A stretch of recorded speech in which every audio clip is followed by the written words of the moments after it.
Tercera hora de la mañana aquí en Es Radio. Vamos a contarles en primer lugar con Iberdrola, como siempre, las 8 y un minutito, con cómo está el tiempo. En Iberdrola trabajamos en equipo para ofrecer el mejor servicio a nuestros clientes, haga el tiempo que haga. Bueno, pues hoy sigue la alerta amarilla por lluvias en Canarias. No se ha reproducido el peligro que había en la isla de La Palma, pero vamos, sigue lloviendo y lloviendo, lloviendo. Cuando llueve en Canarias, llueve de verdad.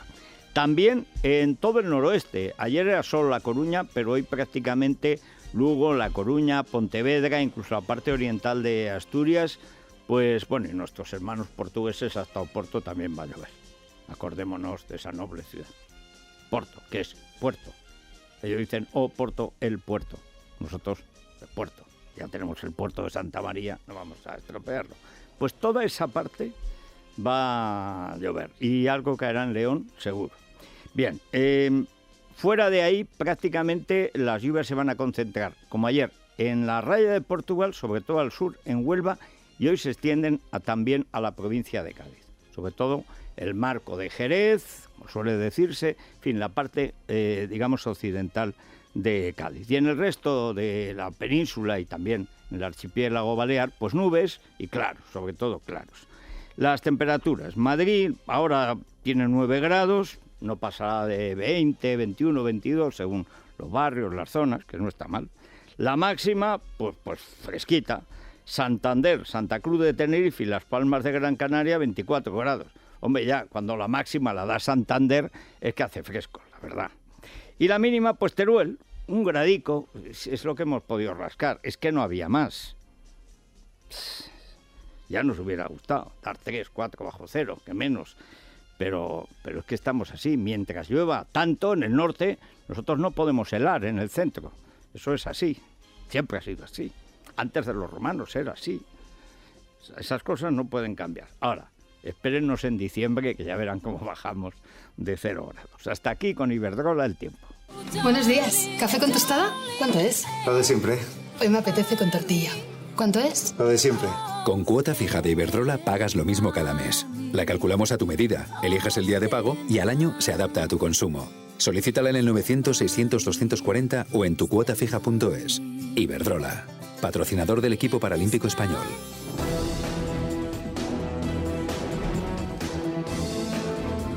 Bien, recordábamos, vamos a empezar a repasar la situación nacional con Miguel Ángel Pérez y Silvia Rivero, pero recordamos que tal día como hoy, hace 39 años, murió Franco.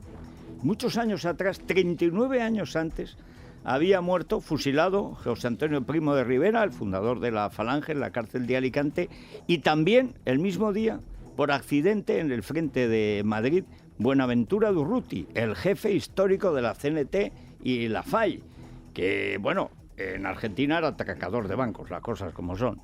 Era un leones muy echado para adelante, que con los hermanos Ascaso y compañía, pues eran los que mandaban en la CNT y en la FAI, los pistoleros del anarquismo español, que eran la fuerza revolucionaria de extrema izquierda poderosa. El Partido Comunista solo empezó a existir de verdad en la Guerra Civil y gracias a los soviéticos. La fuerza estaba ahí.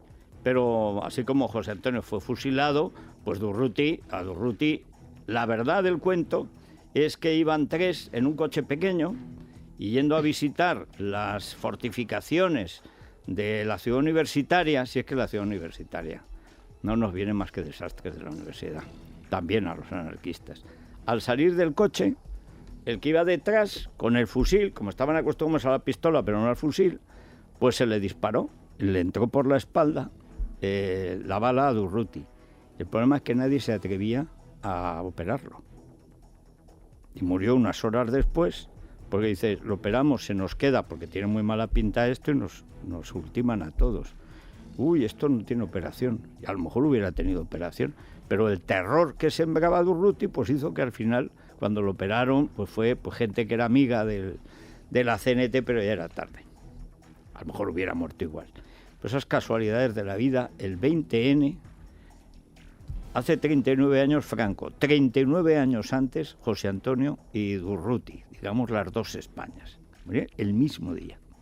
Bueno, pues 39 años después, hoy, 20N, podemos decir que España tiene mucha menos ilusión que hace 39 años, tiene menos futuro que hace 39 años, está mucho más rota que hace 39 años y sobre todo que los ciudadanos, los partidos políticos, las fuerzas que entonces empezaron a hacer algo verdaderamente extraordinario en la historia de España, que es un cambio dentro de la legalidad de una dictadura a una democracia, una dictadura nacida de la guerra civil y que se había prolongado por 37 años, bueno, pues estamos muy mal, sinceramente.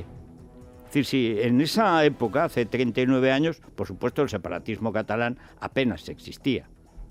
Por supuesto, en el separatismo vasco estaban los racistas del PNV, bueno, a Arzallus le llamaban el nazi, era cura, le llamaban el nazi los emigrantes españoles en Alemania.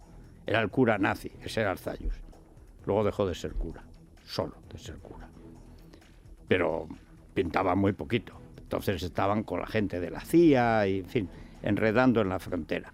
Y la ETA, pero la ETA mataba muy poco. La ETA cuando mató de verdad fue en la democracia. ¿La dictadura de qué? Eran pocos y además no podían.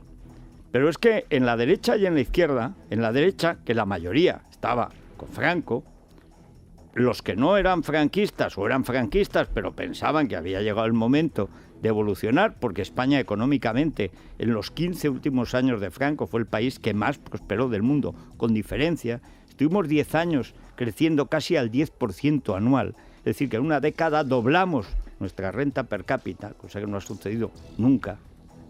Era un país ahorrativo, era un país austero, era un país prudente, porque venía de la pobreza y venía de la guerra y de la posguerra y de muchas privaciones y de la emigración, pero era un país que tenía ilusión, era un país joven con ganas de cambiar las cosas y de mejorarlas, y había generosidad, hubo generosidad.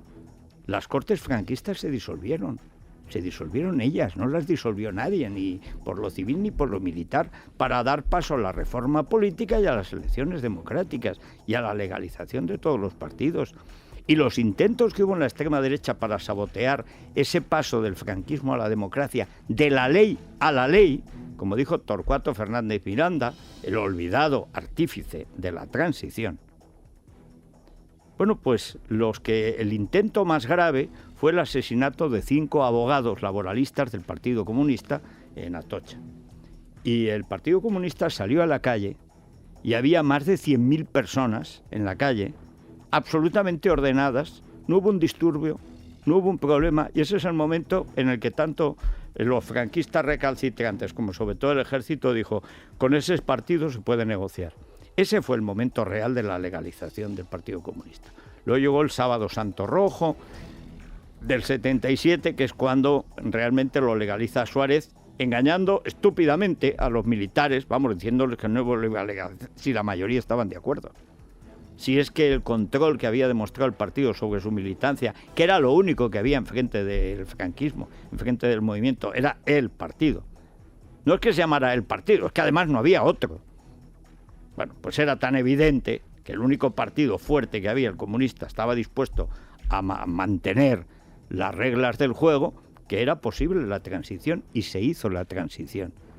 Y en las Cortes, la primera presidencia fue para Dolores Ibarruri, la pasionaria, y estaba sentado Carrillo, el mayor asesino de masas que ha tenido España en el siglo XX, solo en Paracuello 6.000. Y estaban allí. Y al final, pues se pactó, hubo democracia, al año siguiente hubo una constitución, con muchos defectos, pero sobre todo uno: ceder ante los separatistas. El mayor error de la Constitución es pensar que unas fuerzas que eran muy poquita cosa y que no merecían más que 2 tortazos, porque habían sido traidores siempre. Bueno, el PNV fue tan traidor que cuando perdió Bilbao, porque eran incapaces de defender nada en serio, se rindió a Mussolini, pensando que los iban a llevar al Vaticano. Por supuesto, Mussolini lo que hizo fue coger a los desertores del PNV y entregárselos a Franco, que era lo natural. Esta es la heroica tarea del PNV. Santoña es el nombre de que los heroicos gudaris se rindieron cobardemente a Mussolini, pensando que así les ahorraba tener que pelear con los franquistas, que eran tan españoles como yo, bueno, mucho más españoles, más vascos y más navarros. Eran voluntarios, requetés. Bueno, el nacionalismo catalán, ¿para qué contar? Es que hay menos todavía que contar. Heroísmo ninguno, nunca. Cobardía siempre. Golpismo a todas horas. Traición es su costumbre. En el 34 perdieron las elecciones los socialistas y la Esquerra Republicana. Golpe de Estado contra la República. Fracasan los de la República de la derecha, maricomplejines. Estaba Gil Robles. Si es que es la desgracia, es que es una tradición tener siempre una especie de monjita alférez que al final es un desastre. En lugar de ponerlos fuera de la ley, pues llevarlos a la cárcel a todos por un golpe de Estado contra la República, porque habían perdido las elecciones. Es que no les gusta perder las elecciones a los del PSOE. Que hubo más de 1000 muertos en toda España, no fue una rebelión en Asturias, fue un golpe de Estado en toda regla en toda España. Y en Cataluña la proclamación de la República. Duró unas horas, lo que le tardó un coronel de la Guardia Civil, Batet, en decir o disuelven eso o disparo. 2 disparos, no hizo falta más. Y era un cañoncito de estos de broma. Y se acabó. Huyó Dencas, que era el jefe nazi de los de... Eran nazis de los círculos wagnerianos, que creían la superioridad de la raza catalana, como ahora. Pues huyó por las alcantarillas. Ese era el pasado histórico, era ese. Y luego la Iglesia, que se hizo proetarra y proseparatista en los años 60. Eso es lo que había en España.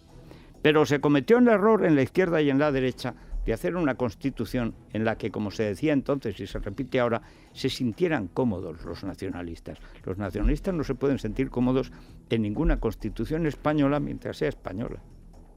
Parece mentira que con tanta gente inteligente y generosa como la hubo en esos años, la gente no cayera en la... Bueno, hubo gente que sí cayó en la cuenta. Pero los políticos estaban a... Venga, va. Venga, pues venga, nacionalidades y regiones.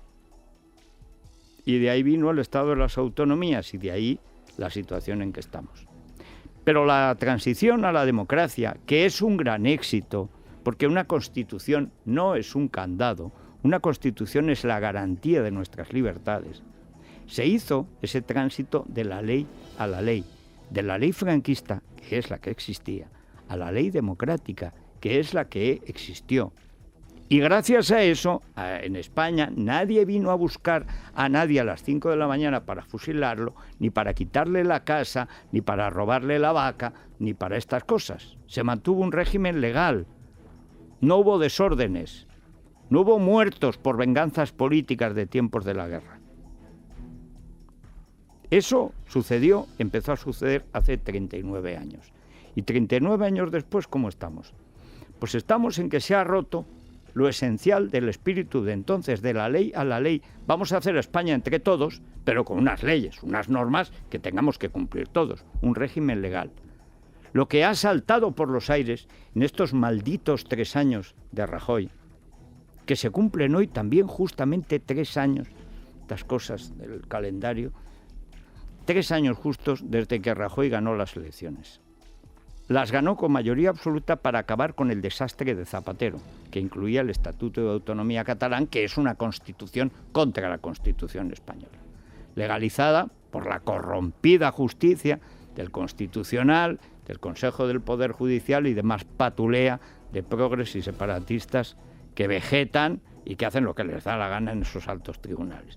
Se le votó para que enmendara 2 errores, la ruina económica y el desastre político, sobre todo con la ETA y los nacionalistas. ¿Qué ha hecho Mariano Rajoy?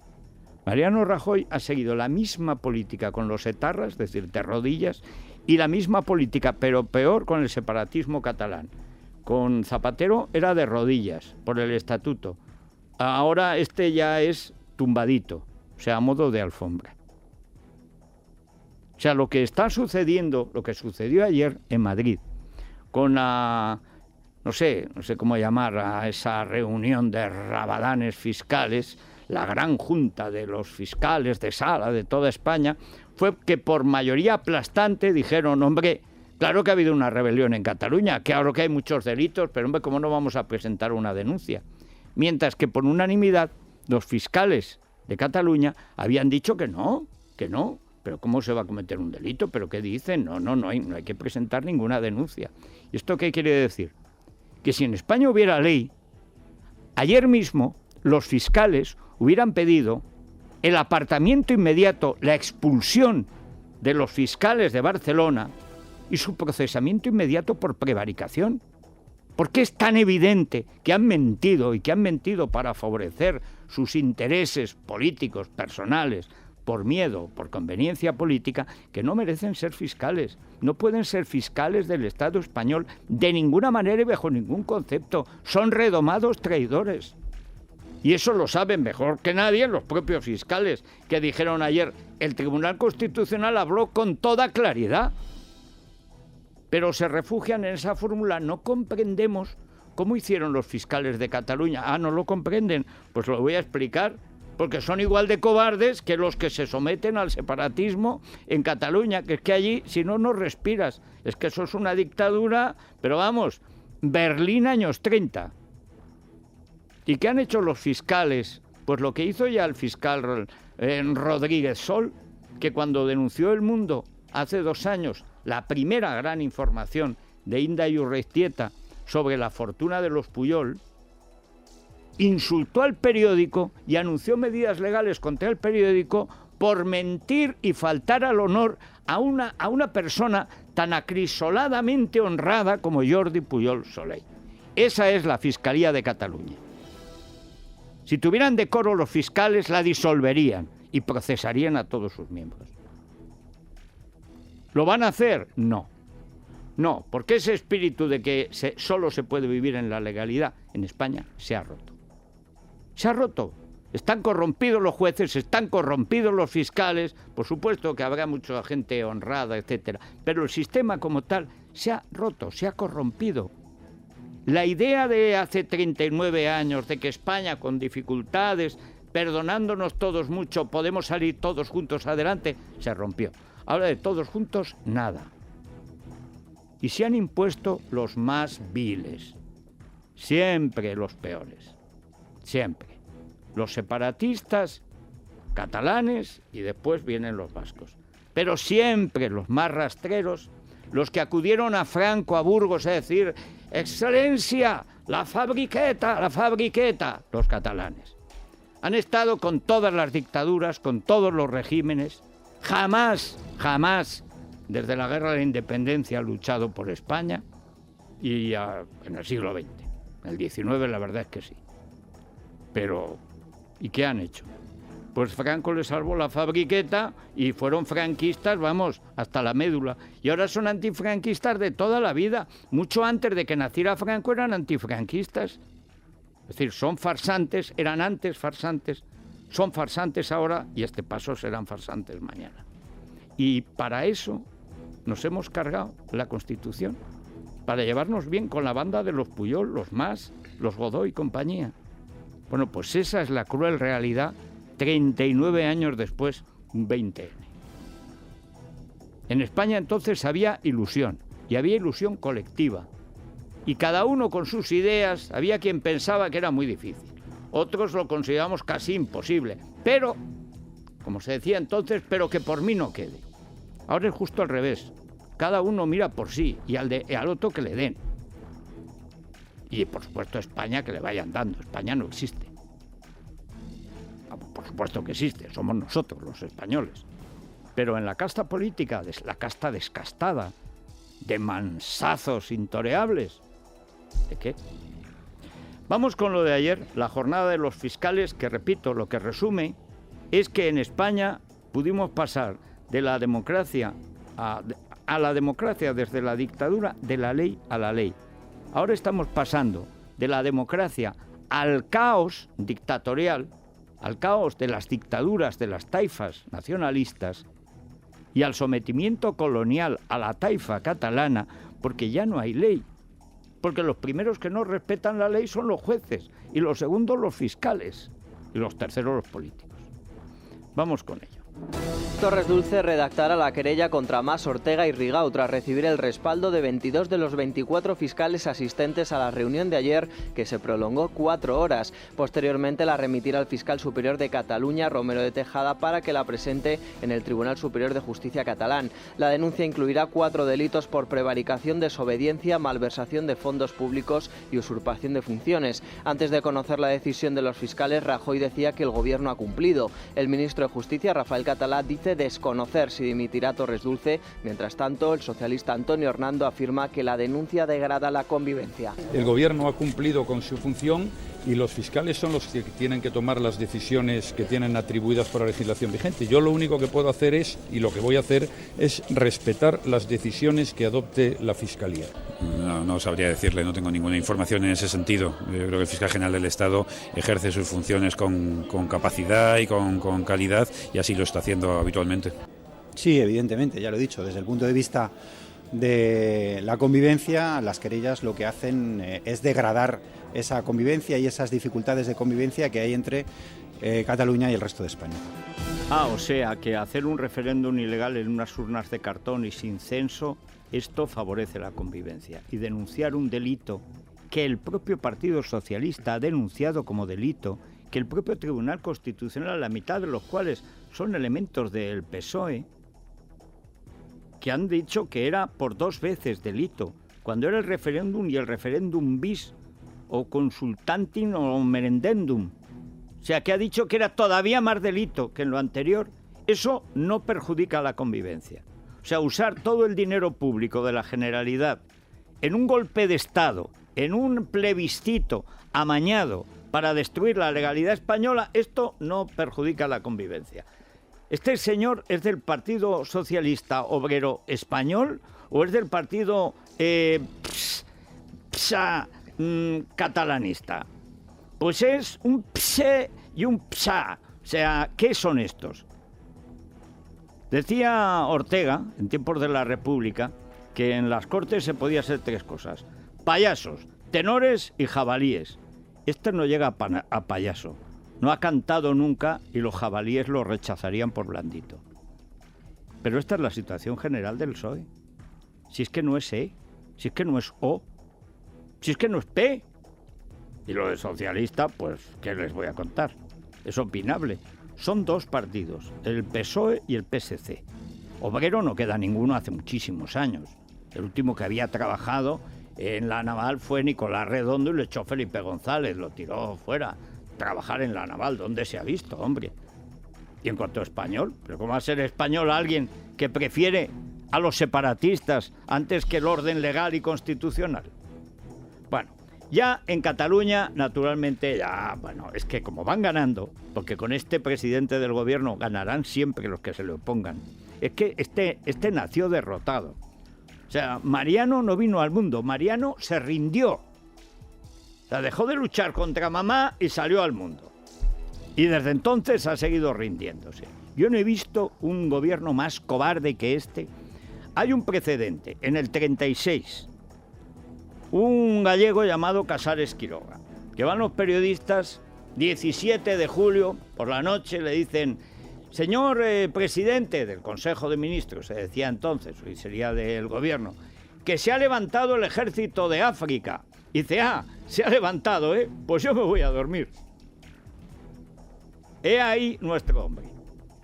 Aquel memo y este pájaro.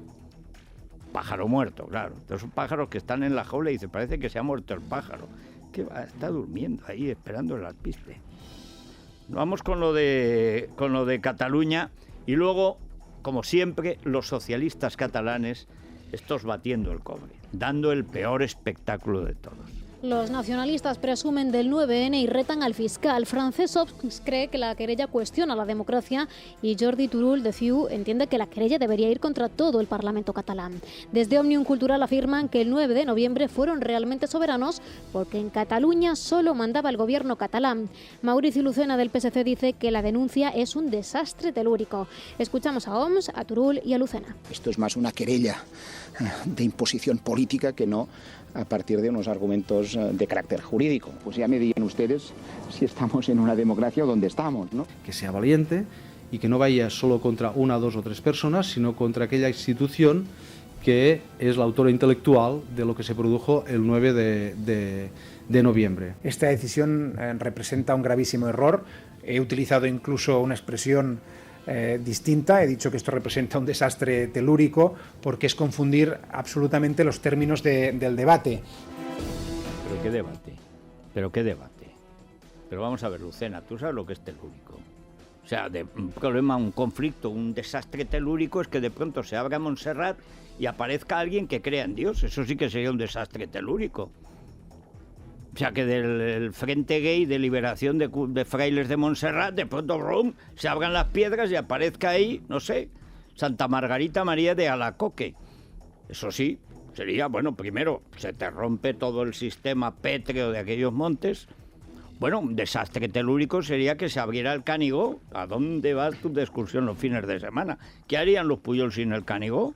¿A dónde subirían? Desastre telúrico es que se rompa el paso a Andorra para llevar el dinero robado por los Puyol y por los socialistas. Porque este es pretorio, ¿eh? Ahora, lo fantástico es que dice el autor intelectual de esto. No, si ahora va a resultar que Albert Rivera es el autor intelectual del golpe de Estado. Esto ya... Es que intelectualmente son verdadera basura. Pero como el gobierno. El que peor ha quedado, el gran culpable de lo que pasa es Mariano Rajoy. El gobierno infame que tenemos y la asquerosa oposición que tenemos, que es tan infame como el gobierno. Porque los dos, recordemos, estuvieron negociando a escondidas de su propio partido, mejor dicho, Mariano de su propio gobierno, del Parlamento y de la nación española, los dos grandes partidos, PP y PSOE, con Artur Mas, que tenía a Joan Rigol, un democristiano catalán. Pero ¿cómo es fiarte de un democristiano catalán? Pues es que traicionaron a Dios en la cuna. O sea, Herodes era democristiano. Pilatos, hombre, Pilatos fundó la democracia cristiana de Galilea. Bueno, ayer, Alicia Sánchez Camacho, que ha hecho un papelón monumental, ayer salió ya con el rostro calcinado. Hasta ahora lo veíamos seriamente afectado por esas infiltraciones de, yo no sé, no será votos, algo es raro. Pero ayer salió calcinada, era como una, no sé, como una, digamos, una momia viva de carácter azteca, roja, rojiza, pero vamos, camino ya de calcinarse como Julio Iglesias en sus peores momentos. Es decir, de estar ya más que morena, churrusca. Bueno, pero claro, ella es la que dijo el martes pasado que iban a presentar una querella. Y ella no sabía, porque la pobre no sabía, no le cuentan nada, porque Alicia está ahí, pues nada, para apagar la luz, y si hay que barrer algo, pues barre o friega o manda un espía a la Camarga, pero no pinta nada. Bueno, pues ayer Sandra León, está en la tarde de Dieter, que es una periodista extraordinaria de radio y de Libertad Digital, bueno, pues le pregunta a Alicia Sánchez Camacho por la gravedad de todo, porque lo grave no es que alguien te dé un golpe de Estado. Lo grave es que tú compartas con los golpistas unas horas de golpe de Estado y luego lo des, pero no lo des. O sea, lo grave no es que proclame Cataluña su independencia. Lo malo es que tú colabores en eso. Que proclamen la independencia, bueno, para Aragón sería la bendición. No caerá esa breva. No, ellos quieren proclamar su independencia, pero no la nuestra. Bueno, atención, esto es cuando le pregunta Sandra a Sánchez Camacho. Y le va preguntando sobre si se siente traicionada por esas reuniones secretas que tuvieron Joan Rigol representando a Mas, Serrano representando a Pedro Sánchez, o sea, y Pedro Arriola representando a Mariano, el activo. Y esto contesta la presunta jefa del PP catalán. Me gustaría saber, después de que el presidente haya reconocido que ha habido un nuevo encuentro de este tipo, si usted se siente traicionada. En absoluto. La obligación de los gobiernos y de los partidos políticos es escuchar. A mí se pone en contacto mucha gente que yo no puedo escuchar directamente y que delego en otras personas. Eso es diferente a dialogar o a reuniones secretas con el señor Artur Mas, que no ha habido ninguna. Mire, yo no solo no me siento traicionada, sino que me siento absolutamente reconfortada y orgullosa del presidente del Gobierno, de la gestión que ha hecho el Gobierno. Se habrán reunido con unas personas como se habrán reunido con otras muchas. Yo, mire, conozco muchas reuniones de las que se hacen, pero reitero, para hablar y para escuchar, no para dialogar ni para decidir ningún diálogo sostenido en el tiempo, porque eso no ha existido. Bueno, los diálogos se tienen que sostener en el tiempo, Alicia, porque si no serían diálogos curvos en el tiempo de Hawking, y entonces un diálogo que no se sostenga en el tiempo no sería un diálogo, no llegaría ni a diálogo, empezaría en y haría una curva. No lo entiendes, ¿verdad? Bueno, pues te lo voy a explicar de otra manera. Mientes fatal, mientes fatal. Más vale que te calcines del todo y a ver si pasas por Batusi con los amigos senegaleses de Lluís Llach. Porque, vamos, si no has tenido el decoro de dimitir de tu cargo, habrá que echarte. Por supuesto que se negoció. ¿Y qué es lo que se negociaba? Pues que no hicieran el referéndum. Y los idiotas representantes de tu partido, sin tú saberlo, porque tú no eres nada en tu partido, perdón, Alicia, no eres nada ni nadie. Es más, eres tan poco nadie que no eres ni naide. O sea, naide. No eres naide ni ninguno. O sea, eres nada. Eres menos que nada. Eres la partícula de Dios, pero sin Dios y sin partícula. O sea, nada. Lo que negociaron era que no hubiera referéndum. Y después, que no hubiera referéndum con más, sino que fuera la monja Alférez, la Casals y toda esta patulea, y que no saliera mucho por la tele. Y naturalmente los engañaron. Y de esto tú no te enteraste de nada, pero porque no eres naide. O sea, Alicia, vete a casa. Vete a casa. Pimentel es un buen hombre. Tenéis un hijo. Está en mala edad. Ahora hay que darle estudios. Pues dedicaos a eso. Si la política lo que tenías que hacer ya lo has hecho. Básicamente el ridículo. Déjalo, hombre. Tienes además a la Dolors Montserrat, la que dice que Cayetana Álvarez de Toledo no puede hablar de Cataluña porque no es catalana. Tócate las narices siendo diputada nacional. Esta tiene unas ganas locas de sustituirte en la jerarquía del ridículo. Pues déjala. Ojalá que sea el cagané del próximo pesebre separatista. Pobre mujer. Bueno, vamos a hablar de la beca del pequeño Nicolás de Podemos. Bueno, pequeño Nicolás que pasa de los 30 y que se lo llevaba crudo y que tiene una cara a la hora de mentir que lo vamos a escuchar. No sé si es Errejón o Errejín. Si es Errejón va a ser rejón de muerte. Porque vamos, que estos hablen de corrupción, manda narices. El contrato de Íñigo Errejón en la Universidad de Málaga le obligaba a trabajar de 8 de la mañana a 4 de la tarde. Sin embargo, el secretario de Política de Podemos solo acudió al centro en 2 ocasiones, aunque cobraba 1.800 euros brutos mensuales. El jefe del proyecto y miembro de Podemos, Alberto Montero, dice en El Mundo que le avisó de la plaza y le dio permiso para trabajar desde Madrid. El propio Errejón negaba en la SER haber recibido una beca. La presidenta andaluza, Susana Díaz, le advierte de que podría tener que devolverla. No era una beca y no era de 1.800 euros. Cuando a uno le hacen un contrato de investigación que no tiene obligación docente, sino que lo que es para producir resultados, es como si dijéramos, como si le adelantaran un pago por la redacción de un libro. Dicen que tenían que ser 40 horas presenciales y que ya ha reconocido que no ha sido así. Digo que vamos a pedir que se demuestre si se ha hecho el trabajo y si esos recursos que han salido de la Junta de Andalucía se han gastado correctamente, y si ha recibido dinero que no le corresponde, pues lo va a tener que devolver. Yo le haría un ERE. Yo le haría un ERE a Errejón, el Erejón, que sería una cosa, pero vamos, infalible, implacable. Dice, esto es como si fueran... No, esto es como si yo fuera honrado, pero fuera un sinvergüenza. O sea, esto es como si yo no robase, pero robara. No, yo Errejón, ¿se entiende? Yo no. A mí no me dan becas.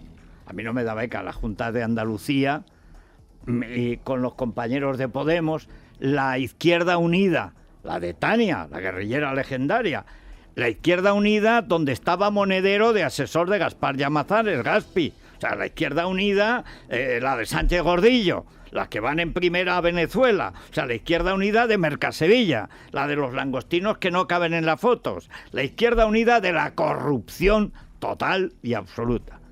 Que con el compañero Montero de Podemos Málaga, sección Universidad, pues le montan una beca de 1.800 euros a la criatura, porque la criatura quiere cobrar pero no trabajar, porque está acicalándose, tiene que salir en la tele para salvar al proletariado. Estos ni tienen prole ni han trabajado en su puñetera vida. La clase obrera, pero ¿qué obrera? Si no tenéis clase y no sois obreros ninguno. Si sois todos mantenidos del presupuesto en una universidad que no merecería ser ni escuela. Dice, esto es como si fuera... Mientes, Errejoncillo, y tú lo sabes. Tenías un contrato presencial de 40 horas. A lo mejor es que, como sois magos, vais a conseguir hacer de las piedras pan y del pan sueldos, pues a lo mejor es que estabas y no estabas. A lo mejor tienes la bilocación. Eres el pequeño Nicolás de Podemos en las tertulias, el niño bonito del País en los editoriales y luego además el profesor invisible en las clases de la Universidad de Málaga. A lo mejor es que eras invisible. Más vale que digas que fueras invisible, porque allí tenías que estar. Puedes decir que nadie fue a tu clase. 40 horas presenciales. Dijeron, esto es como si fuera un contrato para un libro. Pero ¿cómo mientes, Errejoncillo? Pero ¿cómo corrompes la verdad? Pero ay. La Pantoja, la cárcel y tú libre. O sea, tú libre y Marni también. Marni Borbón. ¿Tú conoces ya a Urdangarín, Errejoncillo? Yo creo que os llevaríais bien. Porque a la hora del descuiderismo del dinero público, oye, qué gente. Bueno, Iberia. Por si alguno piensa que después de 39 años, a lo mejor hoy 20 es el momento o de huir o por lo menos de hacer un viaje. Y además, Federico, hoy se celebra el Día Internacional del Niño e Iberia quiere sumarse a esta celebración. La compañía patrocina en el Auditorio Nacional de Madrid un concierto a beneficio de la infancia organizado por la Fundación Goma Espuma y la Orquesta Juvenil Europea de Madrid. Esta iniciativa, puesta en marcha para celebrar el 25 aniversario de la Declaración Universal de los Derechos del Niño, tiene el objetivo de recaudar fondos para financiar los proyectos educativos que la Fundación Goma Espuma desarrolla en Nicaragua con niños y jóvenes, así como contribuir con un comedor infantil social de Madrid. A todo esto recordamos que Iberia ha sido la compañía aérea internacional más puntual en octubre. Muy bien, pues vamos a la tertulia, pero antes, Esmeralda, recordemos cómo pueden participar nuestros seguidores en ella. Sí, porque además hoy hay muchos temas de actualidad. Pueden llamar, ya saben, y dejarnos un mensaje en nuestro contestador en el 91 409 0503, 91 409 0503. También nos pueden escribir a nuestro Twitter, @eslamanana de FJL, o incluso dejarnos un mensaje, un correo electrónico en eslamanana@esradio.fm. Participar aquí tiene premio, el lote de productos Lola, y ayer se fue hasta Cartagena para José Luis Riera. Muy bien, Cartagonova, nada que ver con lo púnico, ¿eh? Una cosa es que fuera la capital de la parte cartaginesa de España y otra cosa es que se dediquen a... ¡Viva Cartagena! A la tertulia.